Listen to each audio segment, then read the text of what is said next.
열왕기하 4장. 하루는 예언자 수련생들 가운데 한 사람의 아내가 엘리사를 찾아와 호소했다. 선생님, 선생님을 따르던 저의 남편이 얼마 전에 죽었습니다. 제 남편이 생전에 주님을 잘 섬겼다는 것은 선생님께서도 잘 아실 것입니다. 그런데 제 남편에게 돈을 빌려주었다는 채권자가 저의 두 아들을 자기 종으로 삼으려고 데려가려 합니다. 엘리사가 여인에게 대답했다. 내가 어떻게 도와드릴 수 있겠소?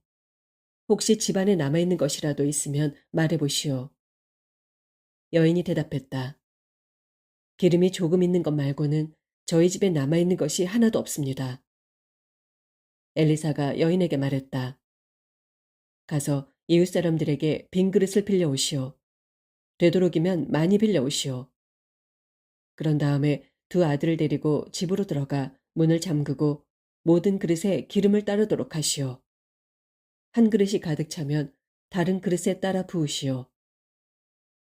그 여인은 집으로 돌아가 이웃 사람들에게 빈 그릇을 많이 빌린 후 엘리사가 시킨 대로 두 아들과 함께 집으로 들어가 문을 걸어 잠갔다. 아들들이 빈 그릇을 갖다 놓으면 여인은 계속해서 그 빈 그릇에 기름을 부었다.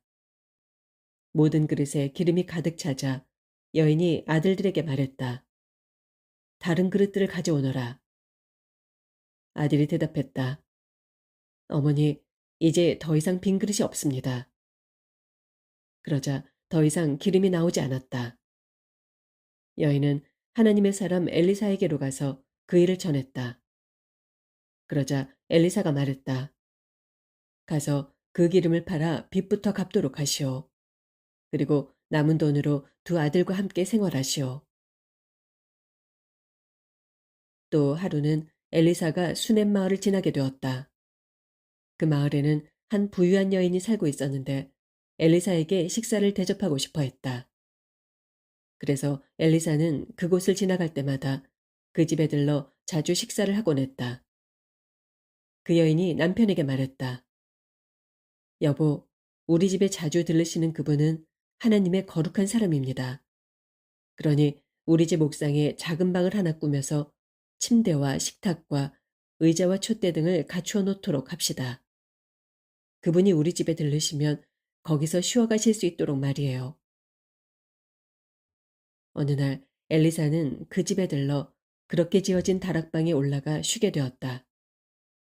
엘리사가 시종 게하시에게 말했다. 수넴 여인을 이리로 불러오너라.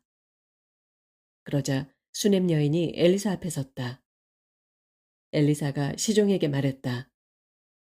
너는 부인께 이렇게 여쭈어라. 부인께서는 우리를 위해 여러모로 애를 쓰십니다. 내가 부인을 위해 무엇을 해드리면 좋겠습니까? 혹 왕이나 군 사령관에게 부탁할 일은 없습니까? 수넴 여인이 대답했다. 저는 여기서 백성들과 어울려 부족함 없이 잘 살고 있습니다. 엘리사가 게하시에게 물었다. 내가 이 여인을 위해 할 수 있는 일이 뭐 없겠느냐? 게하시가 대답했다. 제가 알기로 이 부인에게는 아들이 없고 남편은 이미 늙었습니다. 엘리사가 게하시에게 말했다. 알았다. 부인을 다시 이리로 모셔오너라. 수넴 여인이 다시 올라와서 엘리사의 방문 앞에 섰다. 엘리사가 말했다. 내년 이맘때쯤이면 부인께서는 아들을 품에 안고 계실 것이요. 그러자 여인이 말했다. 그럴 리가요. 하나님의 사람께서 어찌 저 같은 사람을 놀리시는 것입니까? 당치 않으신 말씀입니다. 그러나 놀랍게도 수넴 여인은 과연 임신을 하였고 1년 뒤에 아들을 낳았다. 엘리사가 말한 그대로였다. 그 아이가 제법 자란 어느 날 아이가 추수를 하고 있는 아버지에게로 갔다. 그런데 아이가 갑자기 아이고 머리 아파, 아이고 머리 아파 하면서 소리를 질러댔다. 그러자 아버지가 하인에게 일렀다. 아이를 얼른 어머니에게 데려다 주어라. 하인이 아이를 안고 달려가 어머니에게 안겨주었다. 하지만 아이는 점심때까지 제 어머니의 품에 안겨 있다가 그만 죽고 말았다. 수냄 여인은 아이를 안고 다락방으로 올라가서 하나님의 사람의 침상 위에 뉘어놓고 문을 닫았다. 그러고는 급히 바깥으로 나갔다. 여인은 자기 남편을 불러 말했다. 어서 하인 한 사람과 나귀 한 마리를 보내주세요. 제가 급히 하나님의 사람에게 다녀와야겠습니다. 남편이 물었다. 어째서 오늘 가려고 하시오? 오늘은 초하루도 아니고 안식일도 아니지 않소? 여인이 대답했다. 걱정하지 마세요. 다 잘 될 거예요. 여인은 나귀의 안장을 얹고 하인에게 말했다. 내가 멈추라고 말하기 전까지는 조금도 늦추지 말고 힘껏 나귀를 몰아다오. 여인은 마을을 출발하여 갈매산에 있는 하나님의 사람 엘리사에게로 갔다. 엘리사는 멀리서 여인을 보고 시종 게하시에게 말했다. 저기 수냄 여인이 오고 있구나. 너는 빨리 달려나가서 여인에게 모두 잘 계시느냐고 인사를 여쭈어라. 남편과 아이가 별거 없이 다 건강한지 물어보아라. 게하시가 달려나가 문안을 여쭙자 여인이 대답했다. 모두 잘 있습니다. 마침내 여인이 엘리사에게 이르자 그녀는 엘리사의 두 발을 꼭 붙들었다. 게하시가 놀라 그녀를 떼어놓으려고 달려들자 하나님의 사람이 말했다. 그냥 두어라. 부인의 마음이 무척 괴로운 듯하구나. 하지만 주께서는 왜 그런지 나에게 말씀을 해주시지 않는구나. 조금 후 여인이 탄식하며 말했다. 예언자님, 제가 언제 아들을 낳고 싶다고 부탁하던가요? 저는 오히려 저를 놀리지 마십시오 하고 말하지 않았습니까? 엘리사가 여인의 말을 알아듣고 게하시에게 일렀다. 너는 허리띠를 단단히 메고 내 지팡이를 손에 쥐고 힘껏 달려가거라. 가는 도중에 누구를 만나더라도 인사하지 말고 누가 인사하더라도 받지 말아라. 그 집에 가서 내 지팡이를 그 아이의 얼굴 위에 놓아두어라. 그러나 아이의 어머니가 말했다. 주께서 확실히 살아계시고 예언자님이 확실히 살아계심을 두고 맹세합니다. 예언자님께서 함께 가시지 않으면 저도 움직이지 않겠습니다. 그래서 엘리사는 여인과 함께 갔다. 게하시가 먼저 달려가서 엘리사의 지팡이를 아이의 얼굴 위에 올려놓았으나 아이에게 아무런 반응이 없었다. 그래서 게하시가 엘리사에게로 와서 말했다. 아이가 깨어나지 않습니다. 엘리사가 도착하여 보니 아이가 죽은 채로 자기 침상 위에 누워 있었다. 엘리사는 혼자 방으로 들어가 문을 닫았다. 방 안에는 아이와 엘리사뿐이었다. 엘리사가 주께 기도를 드렸다. 그런 다음 엘리사는 침상 위로 올라가서 아이의 몸 위로 엎드려 자기 입을 아이의 입에 맞대고 자기 두 눈과 두 손도 아이의 두 눈과 두 손에 맞대었다. 엘리사가 한참 동안 그렇게 아이와 몸을 맞대고 엎드려 있자 아이의 몸에 점차 온기가 돌기 시작했다. 엘리사는 침상에서 몸을 일으켜 방 안을 이리저리 거닐다가 다시 침상으로 가서 다시 한번 아이의 몸 위에 엎드렸다. 그러자 아이가 7번 재채기를 하고는 눈을 떴다. 엘리사가 시종 게하시를 불러 말했다. 아이의 어머니를 불러오너라. 여인이 들어오자 엘리사가 말했다. 아이가 깨어났소. 아들을 데려가시오. 여인은 방 안으로 들어와 엘리사의 발 앞에 얼굴을 대고 땅에 엎드려 큰 절을 한 다음 기뻐하며 자기 아들을 안고 나갔다. 엘리사는 길갈로 돌아왔다. 당시 이스라엘 땅에는 흉년이 심했다. 예언자 수련생들이 엘리사와 함께 있는 중에 엘리사가 시종에게 말했다. 너는 큰 솥을 걸고 이 수련생들이 먹을 국을 끓이도록 하여라. 수련생들 중 한 명이 나무를 캐려고 들판에 나갔다가 들포도 덩굴을 보았다. 그 수련생은 그 덩굴을 뜯어 옷자락에 쌓아안고 돌아왔다. 그는 그 덩굴들을 잘라서 국솥 안에 넣었다. 국을 끓인 후 저마다 국을 먹기 시작했을 때 수련생들이 깜짝 놀라 외쳤다. 하나님의 사람이시여, 이 국 속에 먹으면 죽는 독이 들어 있습니다. 그래서 수련생들은 국을 먹을 수 없었다. 하나님의 사람 엘리사가 말했다. 밀가루를 좀 가져오너라. 엘리사는 밀가루를 솥에 넣은 다음 말했다. 자, 국을 다시 나눠주어라. 수련생들이 국을 떠먹어 보니 놀랍게도 독이 사라지고 없었다. 한 번은 어떤 사람이 바알살리사에서 핵곡식으로 만든 보리빵 20덩이와 핵곡식을 얼마간 가지고 엘리사를 찾아왔다. 엘리사가 시종에게 주면서 말했다. 이것을 사람들이 먹을 수 있도록 나누어 주어라. 시종이 의아해하며 말했다. 이것을 어떻게 100명이나 되는 사람들에게 다 나누어 줄 수 있겠습니까? 엘리사가 대답했다. 걱정하지 말고 사람들이 먹을 수 있게 나누어 주도록 하여라. 주께서 말씀하시기를 다들 먹고도 얼마가 남을 것이라고 하셨다. 시종이 시킨 대로 그 음식을 사람들에게 나누어 주자 100명의 사람들이 충분히 먹고도 얼마간의 음식이 남았다. 주께서 말씀하신 그대로였다. 5장. 아람 왕의 군사령관인 나아만은 왕의 신임이 두터운 인물로 아람에서 크게 존경받는 사람이었다.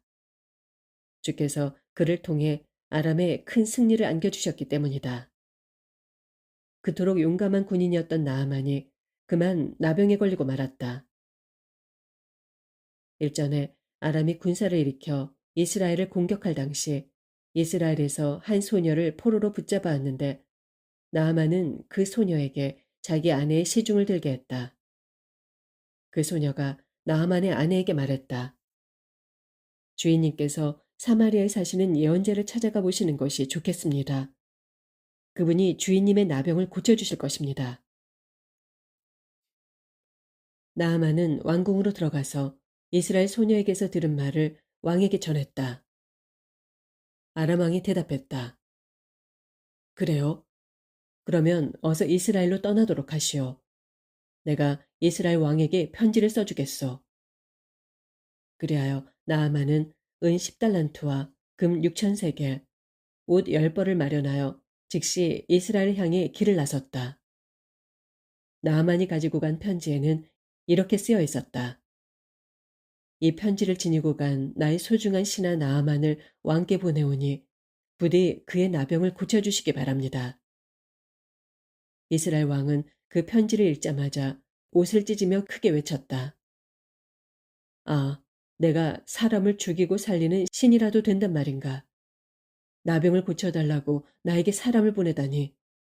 아람 왕은 정녕 나와 싸우려고 명분을 찾고 있는 것이 틀림없거나. 하나님의 사람 엘리사가 이스라엘 왕이 옷을 찢으며 괴로워한다는 소식을 전해 듣고 사람을 보냈다. 어찌하여 왕께서는 옷을 찢고 괴로워하십니까? 아람에서 온 그 사람을 제게로 보내십시오. 그러면 이스라엘에 예언자가 있다는 사실을 그가 알게 될 것입니다. 그래서 아람의 군사령관 나아만은 전차를 타고 와서 엘리사의 집 앞에 멈춰 섰다. 엘리사는 나아만에게 사람을 내보내 말을 전하게 했다.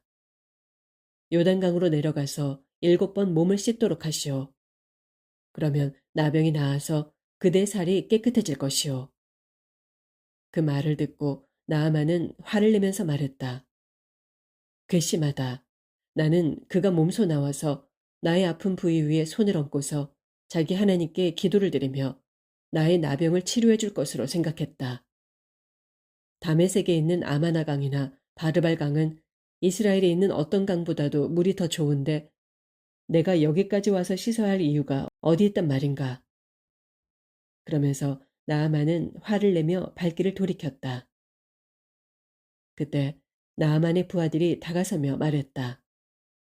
장군님, 만일 저 예언자가 이보다 더 어려운 일을 하라고 요구했더라도 장군님은 틀림없이 그대로 행하셨을 것입니다. 그런데 강에 가서 물로 씻으면 깨끗해진다고 하는데 그런 것쯤이야 못할 이유가 없지 않겠습니까? 그리하여 나아만은 요단강으로 내려가서 하나님의 사람이 자신에게 일러준 대로 그 강물에 7번 몸을 씻었다. 그러자 피부가 어린아이의 살결처럼 깨끗해졌다. 나아만은 수행원들을 모두 거느리고 하나님의 사람에게로 다시 찾아갔다. 나아만이 엘리사 앞에 서서 말했다. 이제야 나는 온 세상에서 이스라엘 외에는 어디에도 하나님께서 계시지 않는다는 것을 알았습니다. 그러니 부디 당신의 종이 드리는 이 선물을 받아주시기 바랍니다. 예언자가 대답했다. 내가 섬기는 주께서 확실히 살아계심을 두고 맹세하지만 나는 아무것도 받지 않겠습니다. 나아만은 몇 번이나 자신의 선물을 받아주십사 하고 간청했지만 엘리사는 끝내 거절했다. 마침내 나아만이 말했다. 예언자님께서 제 선물을 받지 않으시겠다면 저로 하여금 나귀 2마리가 싣고 갈 수 있을 만큼만 여기서 흙을 파가도록 허락해 주십시오. 이제부터는 이스라엘의 주 하나님 외에는 다른 어떤 신들에게도 번제나 희생제를 드리지 않겠습니다. 그러나 한 가지 주께서 저를 용서해 주셨으면 하고 바라는 일이 있습니다. 저의 왕께서 림몬신을 섬기러 신전으로 들어가실 때 제가 왕의 오른팔을 부축하고 함께 들어가서 절을 해야 합니다. 부디 그것만은 주께서 용서해 주시기를 바랍니다. 엘리사가 말했다. 걱정하지 말고 평안히 돌아가시오. 그리하여 나아만이 엘리사를 떠나 얼마쯤 길을 가고 있을 때였다. 문득 엘리사의 시종 게하시가 속으로 다른 생각을 품게 되었다. 아니, 나아만이 가지고 온 선물들을 하나도 받지 않고 모조리 그냥 돌려보내시다니. 주께서 살아계심을 두고 맹세하지만 내가 그를 뒤쫓아가서 일부라도 좀 받아와야겠다. 게하시는 나아만을 급히 뒤쫓아갔다. 나아만은 멀리서 게하시가 달려오는 것을 보고 전차에서 내려 그를 맞으면서 물었다. 무슨 일이 있으시오?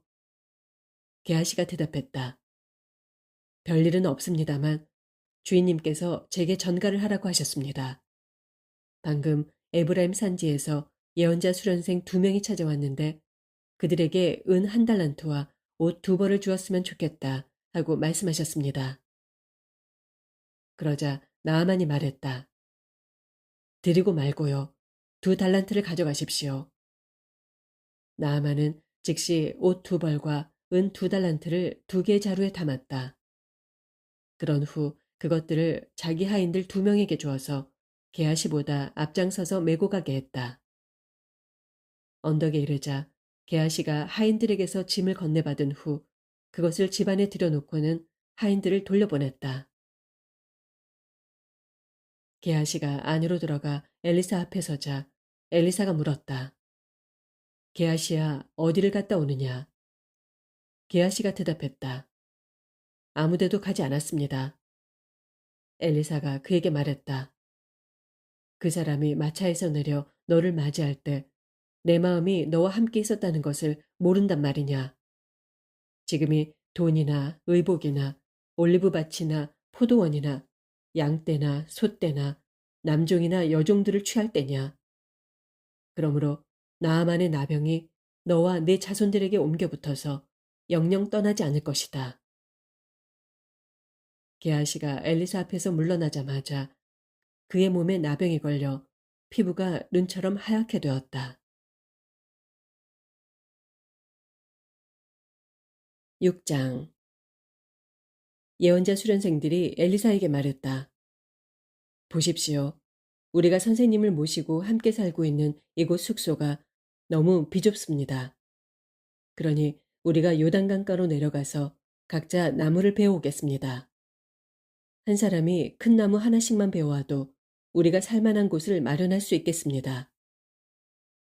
엘리사가 허락했다. 그렇다면 그렇게 해보아라. 그러자 수련생 한 명이 말했다. 선생님도 저희들과 함께 가시지요. 엘리사가 응낙했다. 좋다. 같이 가마. 그들은 모두 요단강가로 내려가서 각자 쓸만한 나무를 베었다.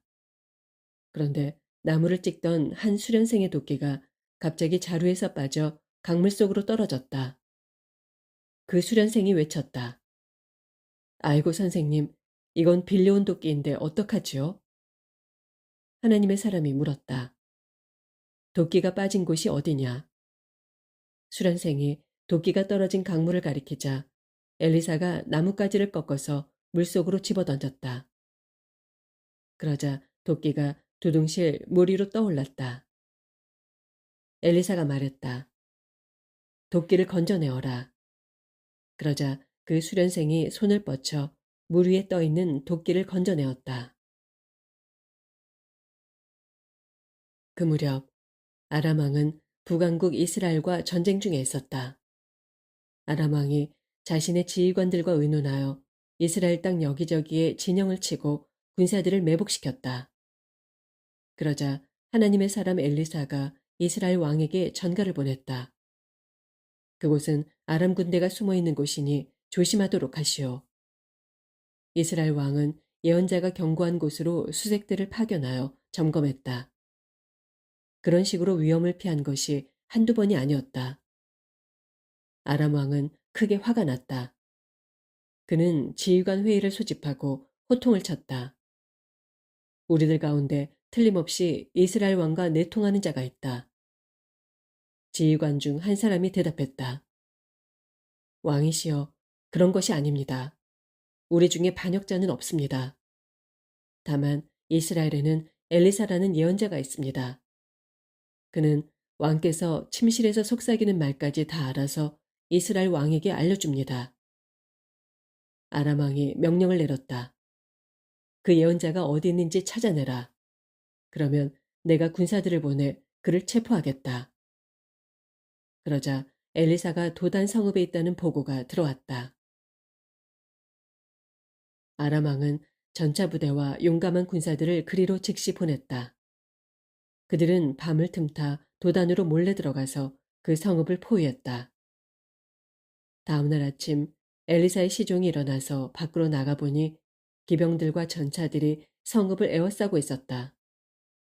시종이 엘리사에게 외쳤다. 아, 선생님, 큰일 났습니다. 이제 어떻게 하면 좋습니까?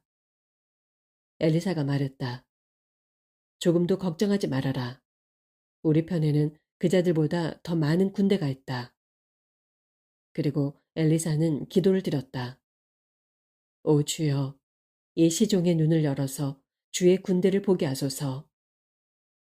주께서 그 시종의 눈을 열어주시자 온 산을 가득 채운 불말과 불수레가 엘리사를 에워싸고 있는 것이 보였다.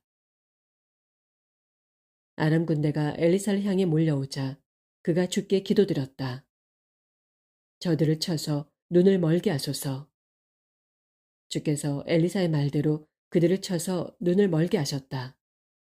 엘리사가 아람 군사들에게 말했다. 너희는 길을 잘못 들었다. 이곳은 너희가 찾는 성읍이 아니다. 나를 따라오라. 너희가 찾는 사람이 있는 곳으로 내가 인도해 주겠다. 엘리사는 그들을 사마리아로 데리고 갔다. 아람 군사들이 사마리아 성읍으로 들어가자 엘리사가 기도했다. 주여, 이제 그들의 눈을 다시 열어주소서. 주께서 그들의 눈을 열어주시니 그들이 사마리아 두 성의 한가운데 와 있었다. 이스라엘 왕이 그들을 보고는 엘리사에게 물었다. 나의 아버지여, 내가 이들을 모조리 죽여버릴까요? 엘리사가 대답했다. 아닙니다. 죽이지 마십시오. 비록 칼이나 활로 사로잡은 전쟁포로라고 한들 죽일 수 있겠습니까? 차라리 그들에게 밥과 물을 주어서 먹고 마시게 한 다음 그들의 왕에게 돌려보내십시오. 이스라엘 왕은 그들에게 큰 잔치를 베풀어 주었다. 아람 군사들이 실컷 먹고 마시고 나자 왕은 그들을 모두 무사히 보내주었다. 그 뒤로 한동안 아람 군대가 더 이상 이스라엘 땅으로 쳐들어오는 일이 없어졌다. 얼마 후 아람 왕 베나닷이 모든 군대를 이끌고 올라와 북왕국 이스라엘의 도성 사마리아를 포위했다. 포위 기간이 길어지자 성읍 안에서는 식량이 다 떨어졌다. 나귀머리 하나가 은 80세겔, 비둘기똥이라 불리는 여물지 않는 들콩 4분의 1갑이 은 5세겔이나 했다. 하루는 이스라엘 왕이 성벽 위를 지나가는데 한 여인이 외쳤다. 왕이시여, 저를 좀 도와주세요. 왕이 대답했다. 주께서 도와주시지 아니하시면 내가 어떻게 도울 수 있겠소? 타작마당에서 곡식을 가져다 주겠소? 아니면 포도주 틀에서 포도주를 가져다 주겠소? 도대체 무슨 일로 그러는지 말이나 해보시오. 그러자 여인이 다른 여인을 가리키면서 부르짖었다. 하루는 이 여인이 저에게 말했습니다. 오늘은 우리가 네 아들을 함께 잡아먹고 내일은 내 아들을 함께 잡아먹자. 그래서 우리는 제 아들을 먼저 삶아서 먹었습니다. 다음 날 제가 이제는 내 아들을 함께 잡아먹자라고 말했더니 그 여인이 자기 아들을 감춰버렸습니다. 그 말을 듣고 이스라엘 왕은 기가 막혀 자기 옷을 찢으며 슬퍼했다. 왕이 성벽 위로 지나갈 때 백성들이 왕이 찢어진 옷 사이를 보니 속에 굵은 베옷을 입고 있었다. 이스라엘 왕이 외쳤다. 사밧의 아들 엘리사의 머리가 오늘 온전히 붙어 있다면 하나님께서 나에게 어떠한 벌을 내리더라도 달게 받겠다. 그때 엘리사는 자기 집에서 장로들과 함께 앉아 있었다. 이스라엘 왕이 사람을 보냈지만 엘리사는 그가 도착하기도 전에 장로들에게 말했다. 여러분은 저 살인자의 자식인 이스라엘 왕이 내 머리를 베어버리라고 보낸 사람이 보이지 않으십니까? 그가 오면 문을 잠그고 들여보내지 마십시오. 또 사람을 보내놓고 그 위에 따라오는 왕의 발자국 소리가 들리지 않으십니까? 엘리사가 말을 마치기도 전에 이스라엘 왕과 그 신하가 들이닥쳤다. 왕이 엘리사에게 말했다. 우리에게 임한 이 재앙을 보시오.